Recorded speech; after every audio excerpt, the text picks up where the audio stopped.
Hello, my name is Dr. Fred Tenover. I am the Distinguished Research Professor of Microbiology at the University of Dayton in Dayton, Ohio. I'd like to invite you to join me on Wednesday, November 6th, at the International Congress of Chemotherapy meeting, which will be held in Istanbul, for my plenary lecture entitled A Teleologic View of Molecular Diagnostics. Are we generating value or confusion? Teleology is the science that looks at the end result of a process to understand whether we are achieving our goals. With the revolution that we are currently experiencing in molecular diagnostics, with a variety of new, novel host response assays that use many different types of AI algorithms, it's important to think about what impact these tests will have on patient management.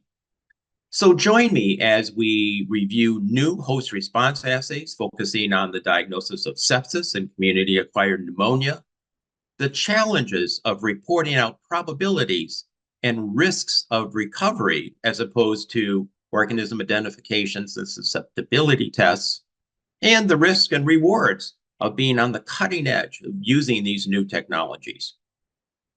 I guarantee you'll learn something new. See you in Istanbul. Thank you.